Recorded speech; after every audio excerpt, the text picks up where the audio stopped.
জন্য চালু করেছে, যেখানে মসজিদ সেখানে মন্দির, তার নিচে আছে নাকি। চলতে চলতে খাজা বাবার দরবার পর্যন্ত সে চলে গেছে, কিন্তু জানে না যে আজকে মসজিদের নিচে কোনোদিন মন্দির হবে না। মসজিদ সেই জায়গাটাই মুসলমানরা করে যার ধর্ম নিয়ন্ত্রণ সম্পর্কে কোনো জ্ঞান নেই, যে ধর্ম কাকে বলে সে নিজের ধর্মটাও জানে না, পরের ধর্মের বাইলোটাও সে পড়ে না, তবেই সে ধর্মের উপরে আজকে মসজিদের নিচে মন্দিরের তালাশ করে কোথায় কি আছে খোঁজ করতে যাচ্ছে। আর সেই খোঁজ করতে যে বাবরি মসজিদের আজকে ভঙ্গিমা করে তাকে ভেঙেছে, যে প্রথম ভেঙেছিল আজকে তারই ভাই 100টা মসজিদ তৈরি করেছে, তার মধ্যে সেই আলো জ্বলেছে। তো তাই জন্য আপনাদের বলতে চাই, সবাই খুঁজে কোথায় পেট্রোল আছে আর কোথায় তেল আছে, কোথায় গ্যাস আছে, আর সে খুঁজছে কি মসজিদের নিচে কোথায় মন্দির আছে। এটা তার মূর্খামি ছাড়া, ডিভাইডেড ছাড়া এটা আর কিছু নাই। তে জানতে পেরেছে আজকে আমি যা রয়েছি পার্লামেন্টের জায়গায়, যখন তার মুখে এমন এমন কথাবার্তা বলা হয় যার পিছনে কোনো লোক নেই, সে জানে যে লড়াই করে আমাকে আমার ধর্মকে অর্জন করতে হবে। তার সুন্দর একটা মিসাল এবং সুন্দর তার সাক্ষী হচ্ছে মুসলমান কোথায় রাস্তায় চলেছে টুপি পরে, তাকে মেরে তুমি বলছো জয় শ্রী রাম বলো, তোমার ধর্মতে মান্যওয়ালা কেউ নেই যে মুসলমানকে মেরে তোমাকে জয় শ্রী রাম বলাতে হচ্ছে। তোমার মান্যওয়ালাকে বিশ্বে কোনো লোক ছিল না।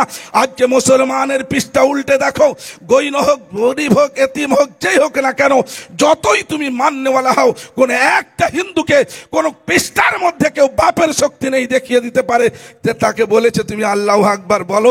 সেই ধর্মকে তুমি বলছো কেমন করে যে তুমি তোমার ধর্মটা মানানোর জন্য এত করে যে মেরে পিটে তাকে শহীদ করে বলছো জয় শ্রীরাম বলতে হবে। তোমার মান্যওয়ালা লোকটা এতই কমেছে যে তোমাকে মুসলমানকে দেখে জয় শ্রী রামের ধ্বনিটা বলেন করতে হচ্ছে। এর থেকে বেশি অসম্মানজনক আর কিছুই হতে পারে না। তুমি দাবানোর চেষ্টা করবে, আমি উঠার চেষ্টা করব। এটা আমার মাতৃভূমি। আল্লাহর নবী সাল্লাল্লাহু আলাইহি ওয়াসাল্লামের জামানায়, মনে রাখবেন, এই ভারতবর্ষ নয় দুনিয়ার মধ্যে মুসলমান কোনোদিন দুর্বল নয়, মুসলমান কোনোদিন কমজোর নয়। ওদের প্রান্তে 313 জনের কাছে হাজার হাজার লোকের মোকাবিলা করে জয় লাভ করেছে। সিফিনের যুদ্ধতে কমজোর মানুষ গেছে, মুসলমান জয় লাভ করেছে। বদরের যুদ্ধতে সাময়িকভাবে একটু নাকাম, কিন্তু তারপরে তারা জয় লাভ করেছে। খন্দকের যুদ্ধতে মুসলমান কম ছিল, কিন্তু তার কাছে ইমানি শক্তি ছিল, সত্যের একটা বিরাট বড় দৌলত ছিল, জনসমর্থন ছিল, উপরওয়ালার কাছে তার কাছে একটা মর্যাদা ছিল, সেখানেও সে জয় লাভ করেছে। আজকে ভারতবর্ষের মাটিতে তুমি মুসলমানকে যতই চাপ দেওয়ার চেষ্টা করো না কেন, সব দিন জয় লাভ করে এসেছে। আজকে ওয়াকফ স্টেটের জয় লাভ তারা করেই ছাড়বে। বলুন ইনশাআল্লাহ, জোরে বলুন ইনশাআল্লাহ। এই হুকুমকে আমরা কোনোদিন মানছি না, মানব না। আর মানানোর চেষ্টা করলে আমাদের এই প্রকাশ্য সমাবেশ হাজার হাজার গজে উঠবে। কোন জমিনের তুমি জায়গা পাবে, কোন স্থানে তুমি জায়গা পাবে। আজকে মুসলমানকে কেউ দাবাতে পারে না, তুমিও দাবাতে পারবে না। তোমরা আজকে মুসলমানকে মসজিদ ভেঙে 3 জনকে তোমরা শহীদ করেছো, মনে ছিল মুসলমান মারা যাবে। এক বাবরি মসজিদ ভেঙেছো। প্রত্যেক বছর হিসাব করে দেখে নেবেন 10,000 মসজিদ ভারতবর্ষতে গড়ে উঠে, পুরো পৃথিবীর মধ্যে 1,20,000 মসজিদ গড়ে উঠে একটা শহীদ করেছো। এত লক্ষ মসজিদ গড়ে উঠবে, এক আশফাকুল্লাহকে মেরেছো, হাজার আশফাকুল্লাহ গড়ে উঠবে। এক তুমি মেরেছো সেই তাহেরকে, হাজারো তাহের গড়ে উঠবে। মুসলমানকে কেউ দাবাতে পারে না, মুসলমানকে দাবাতে পারবেও না। আর মুসলমান তার ইমানি শক্তি নিয়ে চলে, সকলকে মিলিতভাবে চলে। সেই জন্য জামিয়াত উলামা হিন্দের বাইরে হলো অরাজনৈতিক অসাম্প্রদায়িক সেবামূলক সংগঠন। এটা হলো জামিয়াতের সংগঠন। সেই সংগঠন ভারতবর্ষে তখন কোনো সংগঠন ছিল না, সেদিন এই সংগঠন কাজ করেছিল। সেই জন্য ভাইরা আমার, আপনাদের সকল কাছে প্রাণ খোলা আবেদন রইল যে আমরা কোনোদিন কারো মতভেদকে আনতে চাই না। এটা হচ্ছে অরাজনৈতিক অসাম্প্রদায়িক সেবামূলক সংগঠন। আমরা রাস্তায় দেখতে পাই একটা মানুষ কাঁদছে, আমরা জিজ্ঞাসা করি না তুমি খ্রিস্টান না বৈধ না, তুমি মুচি না বাগদি, তুমি এসটি না এসসি। আমরা জানতে চাই উপরওয়ালা তৈরি করেছে মানব করে, তার কদর করা হচ্ছে জামিয়াতের কর্তব্য। হাজারো ঘর দিয়েছে আমরা সেইখানে 24 পরগনায়। আমরা 35 লক্ষ টাকার সামান নিয়ে যে দিয়েছি নন্দীগ্রামের, কাউকে কোনোদিন জিজ্ঞাসাও করি না। আমাদের কাছে এসুক মুসলিম, আমরা তাকে কদর করেছি, আমরা আজও কদর করব। আমরা আমাদের পাওনা পায়ে নিতে এসেছি। 29 আর 30 নম্বর আর্টিকেল গুলো আপনি চান পার্লামেন্টে, ওই বইটাকে দেখে নেবেন, আর দেখে নেওয়ার পরে আপনি মনে করবেন গরু নিন্দা অধঃপাত। অতএব সেইটাকে দেখার পরে আপনি জানবেন যে যাচ্ছে তার ধর্ম নিয়ে ভারতবর্ষের মাটিতে বাস করবে, কেউ কারো ধর্মের হস্তক্ষেপ করবে না।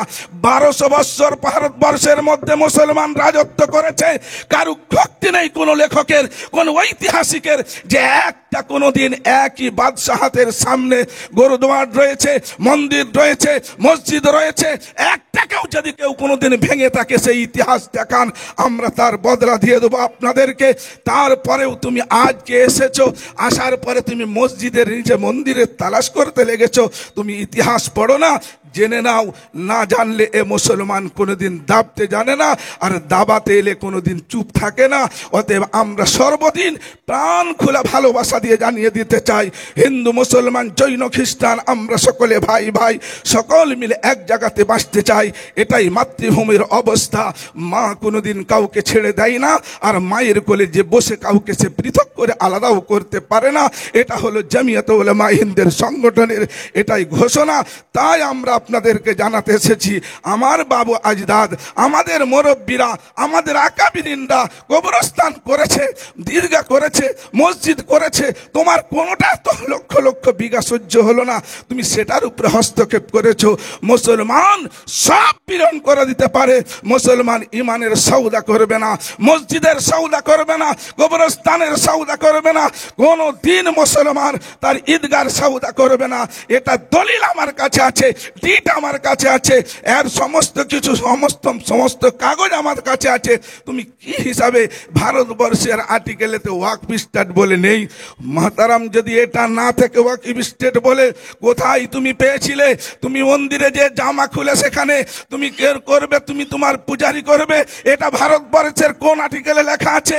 ভারতবর্ষের কোন আর্টিকেলে লেখা আছে মসজিদকে বেনে মন্দির করো, মুসলমানকে মেরে দাও? এগুলা কোন আর্টিকেলে ছিল তুমি এটা বলছো? আমাদের আর্টিকেল হলো কোরআন, আমাদের আর্টিকেল হলো হাদিস, আমাদের আর্টিকেল হলো মুহাম্মদুর রাসূলুল্লাহ। নারে তাকবীর! জমিয়তে উলামা হিন্দ জিন্দাবাদ! জমিয়তে উলামা হিন্দ জিন্দাবাদ! মাওলানা সিদ্দিকুল্লাহ চৌধুরী জিন্দাবাদ! নারে তাকবীর! আল্লাহু আকবার! অতএব সেই আর্টিকেলের উপরে আমরা চলতে চাই। আমরা ছাড়বো না কোরআন, আমরা ছাড়বো না হিন্দুস্তান। জন্মভূমির ভালোবাসা আমাদের ইমান, লড়তে এলে ছাড়বো না, ভালোবাসতে এলে রুকবো না। এসো তুমি আমার কাছে সাদরে গ্রহণ করে নিয়ে চলবো, এটাই হচ্ছে জমিয়তের ঘোষণা।